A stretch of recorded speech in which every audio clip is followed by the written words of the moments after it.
My dear students, welcome to my YouTube class at child group में आप लोगों का स्वागत है। मैं फिर से आप लोगों के लिए लेके आया हूँ एक साइंस की एक वीडियो। कुछ क्वेश्चन आंसर के माध्यम से हम समझेंगे chemical effect of electric current, ठीक है ना, कि इलेक्ट्रिक करंट का केमिकल इफेक्ट क्या क्या पड़ता है। कुछ क्वेश्चन आंसर के माध्यम से उस चैप्टर को हम जानने की कोशिश करेंगे। तो सबसे पहला question, how can you make distilled water conduct electricity, यानी आप किस प्रकार डिस्टिल्ड वाटर आप जानते हो ना, आशुद्ध जल का मतलब उनमें से सभी प्रकार के अवयव को दूर कर देना, नष्ट कर देना। जितना भी कंपोनेंट पाए जाते हैं उस वाटर में, उन सबको क्या करना, नष्ट कर देना। तो उसी को कहते हैं डिस्टिल्ड वाटर। और डिस्टिल्ड वाटर गुड कंडक्टर नहीं होता है, ये आपको मैंने बताया था, ठीक है। तो डिस्टिल्ड वाटर को हम किस प्रकार गुड कंडक्टर बना सकते हैं, इलेक्ट्रिसिटी का कंडक्टर बना सकते हैं। तो इसका आंसर है एडिंग साल्ट टू इट। अगर उसमें हम नमक को मिक्स कर देते हैं, साल्ट को मिक्स कर देते हैं, तो वो गुड कंडक्टर बन सकता है। और रीजन क्या है, क्योंकि उसमें आयंस क्या होते हैं, मिल जाते हैं। चलिए क्वेश्चन नंबर 2 देख लेते हैं। What is electroplating. इलेक्ट्रोप्लेटिंग क्या होता है, मैंने इसको भी डिटेल्स में बताया था कि इलेक्ट्रोप्लेटिंग क्या है। The complete process of coating a metal on another material by electrolysis process called electroplating. यानी किसी एक मटेरियल्स की, अगर मैं कहूँ कि परत को दूसरे मटेरियल्स में ट्रांसफ़र करना हो, तो वो कौन से प्रोसेस के द्वारा होता है, इलेक्ट्रोप्लेटिंग के द्वारा होता है। और वो क्या करते हैं, मेटल्स को अलग करना किसके द्वारा होता है, इलेक्ट्रोलाइसिस के द्वारा होता है, जो कि मैंने आपको चैप्टर में क्लियर करके बताया था। ओके, चलिए देखते हैं question number 3। Which effect of electric current is utilised when a thin layer of chromium metal is deposited on an iron tap. What is the pressure known as? Question कितना बड़ा है, इस क्वेश्चन मतलब समझिए कि कौन सा इफेक्ट ऑफ इलेक्ट्रिक करंट होगा कि जब हम एक किसी थिन लेयर, क्रोमियम के थिन लेयर को किसी मेटल पर डिपॉजिट करते हैं या आयरन टैप पर डिपॉजिट करते हैं, ठीक है ना। और उस प्रोसेस को हम क्या कहते हैं। तो सबसे पहले तो आप ये जान लीजिए कि इस मेथड को हम कहते हैं, this is called the chemical effect of heating. हम इसको केमिकल इफेक्ट ऑफ हीटिंग कहते हैं, सबको पता है। और इस प्रोसेस को कहते हैं, and the process is called, इस प्रोसेस को हम कहेंगे इलेक्ट्रोप्लेटिंग। क्लियर सभी लोगों का। चलिए देखते हैं क्वेश्चन नंबर 4। चलिए देखते हैं question number 4। Do liquid also conduct electricity. क्या लिक्विड इलेक्ट्रिसिटी को कंडक्ट करता है। तो इसका आंसर होगा liquid conduct electricity because they have free ions as in acids, bases and salt being dissolve in water. अगर वाटर में चाहे एसिड हो, बेस हो या सॉल्ट अगर मिक्स होता है, तो उसके आयंस क्या होते हैं, बिल्कुल फ्री होते हैं। तो लिक्विड इलेक्ट्रिसिटी का कंडक्ट माना जाएगा। क्यों, अगर ये सारी चीज़ें इनमें इंक्लूड होती हैं तो। Question number 5। Give two liquids which are good conductors of electricity. यानी 2 लिक्विड के नाम बताने हैं जो इलेक्ट्रिसिटी को कंडक्ट कर सकते हैं अच्छे तरीके से। तो देखिए, example for good conductors in liquid, अगर मैं एग्जाम्पल्स दूँ 2 कंडक्टर के, तो पहला है मरकरी, जो कि कहा जाता है ना कि मरकरी सबसे पावरफुल होता है, एक तरह से कह सकते हैं कि लिक्विड, अगर मान लो कंडक्ट के हिसाब से देखा जाए तो लिक्विड में मरकरी सबसे बेस्ट माना जाता है कंडक्टर के लिए इलेक्ट्रिसिटी का। Okay, acid solution like vinegar और सल्फ्यूरिक एसिड, मैंने आपको बताया था H2SO4, ये दोनों क्या किसके एग्जाम्पल है, गुड कंडक्टर्स इन लिक्विड्स के। ओके, क्वेश्चन नंबर 6 आप देख लो। क्वेश्चन नंबर 6 में कहा जा रहा है कि why does a magnetic needle show deflection when the free ends of a tester are dipped into a solution. अगर मैग्नेटिक नीडल्स क्या डिफ्लेक्शन शो क्यों करता है, जब हम उसको फ्री एंड्स, यानी बिल्कुल फ्री एंड होता है और उनको सॉल्यूशन में हम डाल देते हैं उस एंड को, तो वो फिर मैग्नेटिक शो क्यों करने लगता है, डिफ्लेक्शन, ठीक है ना। तो चलिए देख लेते हैं इसका answer. The deflection occurs because the circuit becomes complete since free ends of the tester are dipped in a solution। यानी सपोज दैट एक उसका सिरा हमने पकड़ा है, अगर एक सिरा को हमने क्या किया कि उस सॉल्यूशन में मिक्स कर दिया, उस सॉल्यूशन भी तो गुड कंडक्टर होता है ना, उसका अगर सॉल्यूशन में हमने डिप कर दिया तो the solution certainly a conducting solution. तो जो सॉल्यूशन होगा वो कैसा हो जाएगा, कंडक्टिंग सॉल्यूशन माना जाएगा, ठीक है। This is the reason why the compass needle show a deflection. यही रीजन है कि जो कंपास नीडल होता है वो डिफ्लेक्शन शो करने लगता है, क्योंकि उसको दोनों साइड से करंट पास होने लगता है। क्वेश्चन नंबर 7 लॉन्ग का क्वेश्चन यहाँ से स्टार्ट होता है। Explain the uses of electroplating and make a list of objects around you which are electroplated. क्या एक्सप्लेन करिए, इलेक्ट्रोप्लेटिंग के यूजेस को एक्सप्लेन करिए और एक लिस्ट बनाइए जो आपके चारों तरफ वस्तुएं पड़ी हुई हैं उस पर, जिस पे इलेक्ट्रोप्लेटेड किया गया है। तो चलिए देख लेते हैं।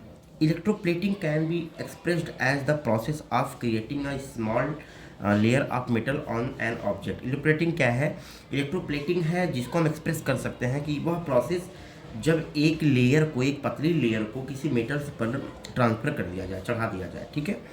The following are some electroplated object which is around in our day to day life, यानी कुछ नीचे दिए जा रहे हैं जो आपके डेली में कहीं ना कहीं आप अपने डेली की दिनचर्या में उनको देखते हो, उनको ऑब्जर्व करते हो।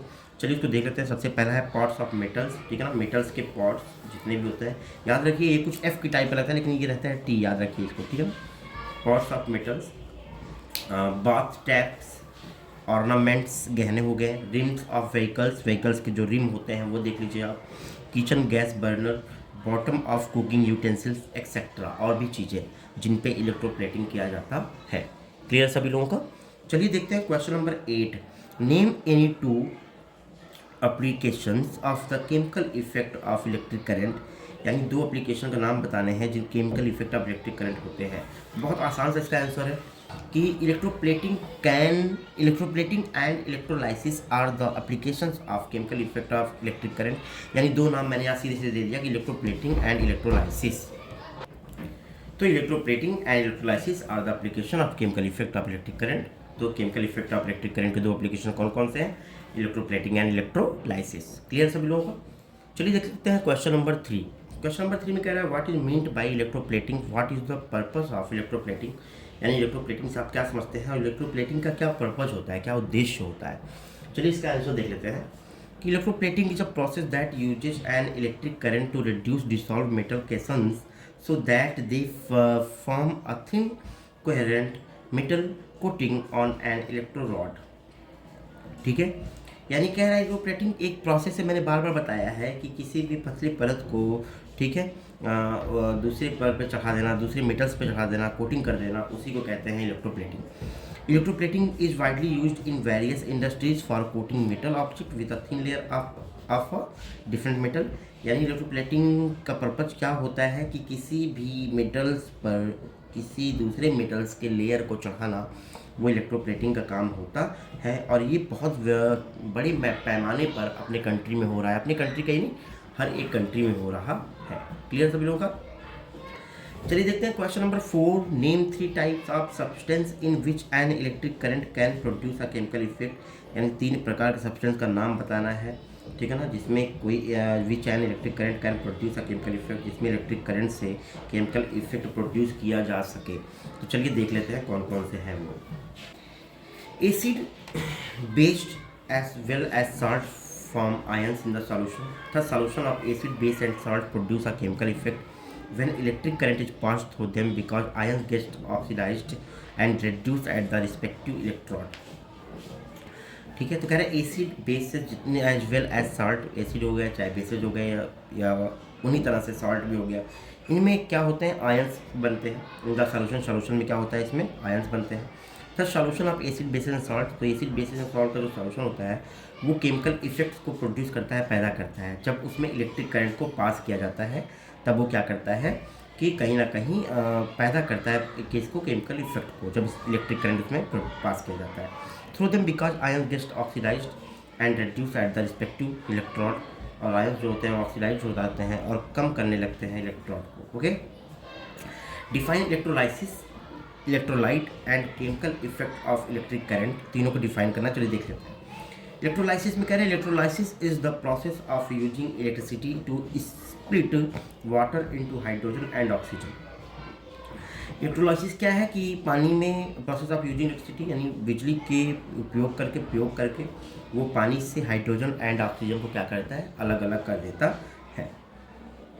इलेक्ट्रोलाइट क्या है? Electrolytes are minerals in our blood and other body fluid that carry an electric charge. Electrolyte कहीं ना कहीं इलेक्ट्रिक चार्ज को लेकर जाता है, चाहे हमारे कोई मिनरल्स हो गए जो हमारे बॉडी में रहते हैं या कोई भी फ्लूइड हो गया जिनमें वो इलेक्ट्रिक चार्ज को क्या करते हैं, लेकर जाते हैं। चलिए देखते हैं आपका लास्ट क्या है, chemical effect of electric current, उसको देख लेते हैं।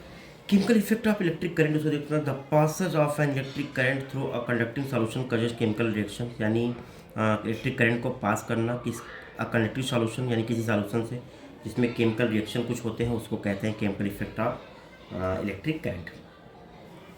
आगे देखते हैं। Explain why a compass needle deflects more in sea water than in tap water when tested with conductor. ध्यान दीजिए, sea water contains more dissolved salt than the drinking water. Sea water क्या करते हैं कि ज़्यादा मात्रा में उनमें नमक पाया जाता है, आपको पता है, ड्रिंकिंग वाटर की तुलना में। Therefore it is more conducting than the drinking water due to this reason. और इसीलिए ना जो सी वाटर होता है वो ज़्यादा कंडक्टिंग माना जाता है टैप वाटर के। बस यही रीज़न है, क्योंकि उनमें साल्ट ज़्यादा पाया जाता है, वो आपको पता है। क्लियर है? आगे कह रहा है कि reason the compass needle deflects more in sea water than in drinking water. यही रीज़न है कि जो नीडल होता है वो ज़्यादा शो होता है सी वाटर में ड्रिंकिंग वाटर की तुलना में, क्योंकि सी वाटर में सॉल्ट की मात्रा ज़्यादा पाई जाती है। क्वेश्चन नंबर 7 देखते हैं। Prepare a list of objects around you which are good conductors of electricity. चलिए उसको देख लेते हैं। कुछ लिक्विड के नाम बताना जिनमें ज़्यादा इलेक्ट्रिसिटी पैदा पाए जाते हैं। जैसे हो गया iron, water, curd, vinegar, steel, silver, gold, aluminium, copper, mercury. ठीक है ना? ये सब ऐसी चीज़ें हैं जो हमारे आसपास पाई जाती हैं और इनमें कंडक्टर अच्छा होता है, गुड कंडक्टर ये सब कहलाते हैं। तो ये था आप लोगों का साइंस का कुछ इंपॉर्टेंट क्वेश्चन आंसर, आप लोगों का chemical effect of electric current का। तो ये साइंस के कुछ इंपॉर्टेंट क्वेश्चन मैंने यहाँ अपलोड करा दिए। क्वेश्चन के माध्यम से मैंने आपको कुछ समझाने का प्रयास किया है। अगर आपको वीडियो अच्छा लगे तो लाइक करिए, कमेंट करना मत भूलिए। मैं बार बार नहीं कहता हूँ कमेंट करने के लिए, लेकिन जब भी बोलूँ कमेंट करने के लिए तो आप लोग कमेंट जरूर किया करिए। मिलते हैं नेक्स्ट वीडियो में, तब तक के लिए बाय बाय स्टूडेंट्स, अपना ख्याल रखिएगा।